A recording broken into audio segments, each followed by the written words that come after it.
नमस्कार साथियों, मेरा नाम है प्रीतम कुमार और आज आप लोग मेरे साथ अध्ययन करेंगे केंद्र राज्य संबंध का जो पॉलिटी का एक महत्वपूर्ण टॉपिक है, जिसमें पहला पॉइंट हम लोग देखेंगे संविधान के भाग 11 में अनुच्छेद 245 से 263 तक केंद्र राज्य संबंधों का उल्लेख किया गया है।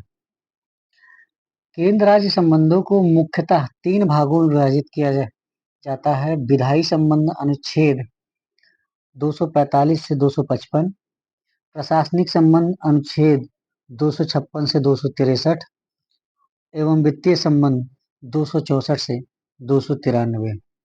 आगे देखेंगे इसी कड़ी में हम वित्तीय संबंध का उल्लेख संविधान के भाग 12 में किया गया है। अनुच्छेद 246 के तहत केंद्र एवं राज्यों के मध्य विधायी शक्तियों के बंटवारे के लिए 3 सूचियों का निर्माण 7वीं अनुसूची में किया गया है। अनुच्छेद 246 ए के तहत वस्तु और सेवा कर जीएसटी के संबंध में प्रावधान किया गया है। अनुच्छेद 248 के तहत विधायन की अवशिष्ट शक्तियां संसद में निहित है। आगे देखेंगे अनुच्छेद 249 के तहत राष्ट्रहित में राज्य सूची से संबंधित विषय पर संसद को कानून बनाने की शक्तियां है। अनुच्छेद 250 के तहत आपातकाल की स्थिति में राज्य सूची से संबंधित विषय पर संसद को कानून बनाने की शक्ति है। अनुच्छेद 253 के तहत संसद को अंतर्राष्ट्रीय समझौते पर अमल करने के लिए विधि बनाने की शक्ति है। आगे देखेंगे अनुच्छेद 262 के तहत संसद विधि बनाकर अंतर्राज्यीय नदियों तथा नदी घाटियों के पानी से संबंधित विवादों के संबंध में न्याय निर्णय कर सकती है।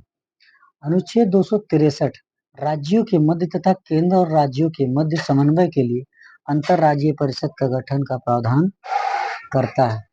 101वें संविधान संशोधन अधिनियम 216 के तहत अनुच्छेद 279 ए जोड़ा गया, जिसके तहत राष्ट्रपति को जीएसटी परिषद की स्थापना की शक्ति प्राप्त है।